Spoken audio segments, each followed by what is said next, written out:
Guys, it is a bread week this week.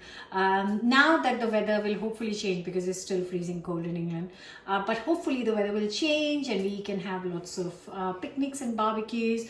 And I always like to have some bread, some form of bread, whether it's a plain loaf or a seeded loaf or some kind of spiced up version with our meals. And that's exactly what I'm doing today. I am making a potato and onion focaccia.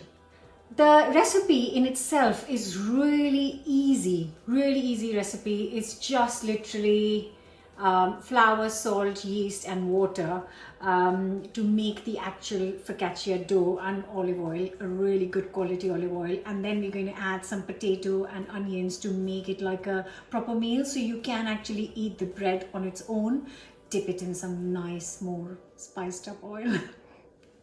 And I have only decided to make this because the sun was shining and I thought I'll do something with a nice salad. So I am still waiting for a haircut. Oh my god, it's like never ending. The barbers have opened, but I'm waiting for my turn, for my appointment. And yeah, so I thought I will do this recipe today. Starting with 500 grams of bread flour, 10 grams of yeast, 10 grams of salt, and then just mix it all with your hands, just so that it's all kind of mixed in the flour, and then slowly add around 380 to 400 ml of lukewarm water. I'm going to start on the hook, the dough hook. And this is quite a sticky dough, so yes, if you can use a stand mixer, that is great. When you start, it will be very sticky. I'm just adding the last bit, 20 ml of water. It will be very sticky, and if you continue kneading it around 8 to 10 minutes, the dough will ease out and become more elastic and start to leave the sides of the bowl, and that's when you know that it is done and ready. And I have got a square plastic bowl, and I'm just going to put around 60 to 70 ml of good quality extra virgin olive oil. Just try and kind of coat the box in the oil because I'm going to proof the dough in this box. Just trying to coat it all so the dough doesn't stick to the sides. You can use a round box, but I prefer using a square box. And once I've got that, look at that dough. It's beautiful and stretchy. Yes, very sticky. If you're doing this by hand, which you can, you will just need to oil your hands very well. And then just going to transfer this dough into the box. Try and spread it very slightly, and then I am going to let this prove. It sometimes takes an hour, 2 hours, 3 hours, depending on how the temperature of the kitchen is where you're proving this. And I think my kitchen's warm enough today, so I'm going to cover and leave this to prove for a couple of hours. The dough is looking really thin and floating in this beautiful oil, but in a couple of hours it's more than doubled in size. It's looking beautifully fluffy and it's ready. So I've just got a nice big tray, rectangle tray. I'm just gonna put olive oil on it. Just spread it well. Don't be shy with the olive oil here. We need lots of it. And then I'm gonna get the dough out of here.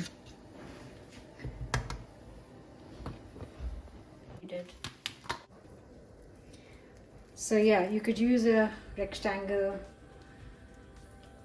bowl or a round bowl to prove, and I'm not trying to kind of take the air out of this lovely dough. I'm just trying to spread this dough onto, just going to try and get the oil on the other side. Just trying to spread it to the corners without disturbing the dough too much. And that is looking pretty good. Just gonna try and get some of the oil from this side to this side of the tin. so it doesn't get stuck to the tin when it's proving. So it's got enough kind of moisture to stop it from sticking to the tin. So just make sure that the oil goes all the way around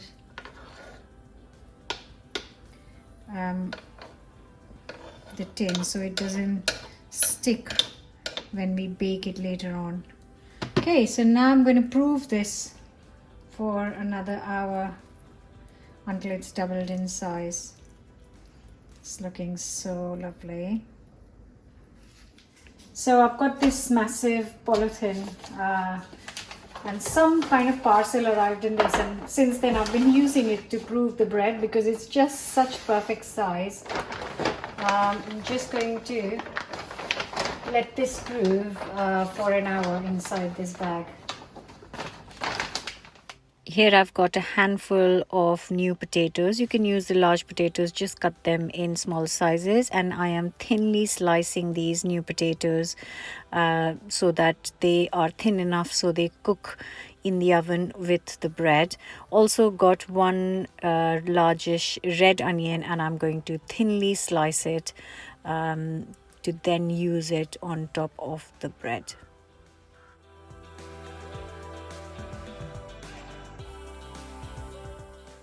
Just making sure that I have got enough oil in my hands, and then I'm just going to press into the dough and make holes throughout the bread, try and make it as evenly as possible, and this is going to help give that lovely airy texture into the bread.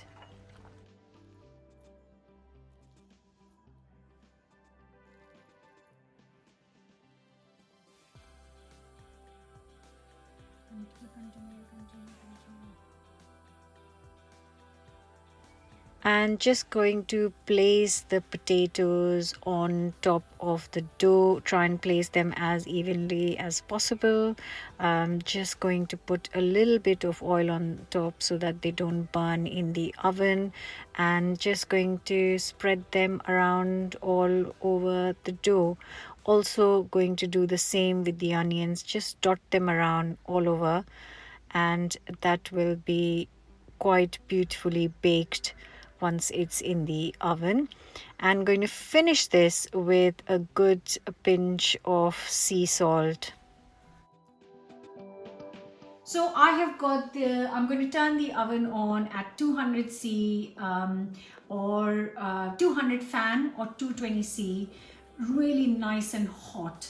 And I'm also going to turn on the steamer, but if you don't have that, that's not a problem. You can put a tray with a little bit of water under the tray of the bread, so it just forms some steam when you are baking the bread.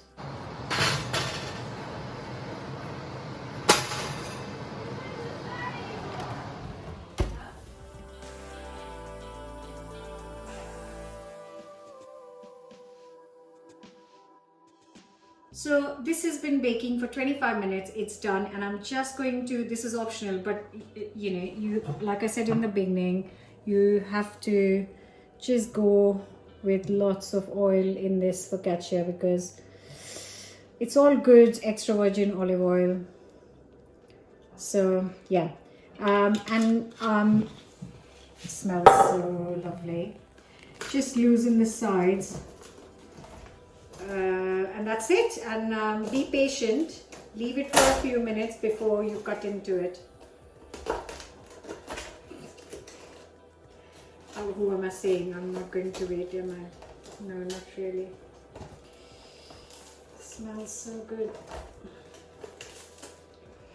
You can also try this as just plain focaccia if that's what I was missing. Some rosemary. I used to have a little plant outside which is not there anymore, but if I had some rosemary I would have thrown some over, but if you have some, do use it, and you can just make a plain one, stick some olives in.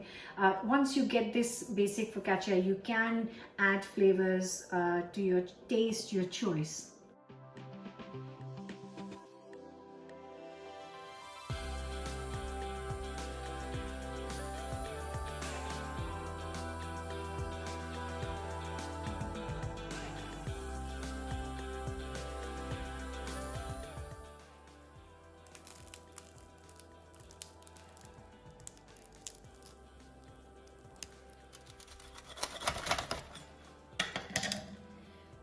So you can see that the dough is airy, it's got air bubbles in, and it's got slightly less air bubbles in than a normal focaccia because I've put the potatoes on top, lots of potatoes on top, and the potatoes are beautifully cooked. Look, they are soft and breaking apart, which means they are cooked perfectly, and I can't wait.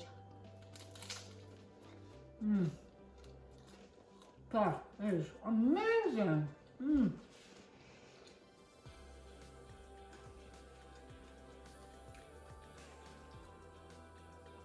It's so crispy outside, but it's so soft and pillowy inside.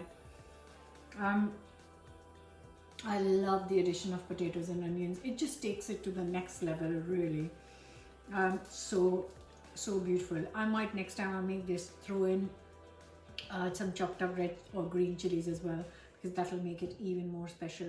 But whatever you do, don't forget to subscribe, and I'll see you back very soon with a brand new recipe. Oh, what a full, that soft potato. So nice.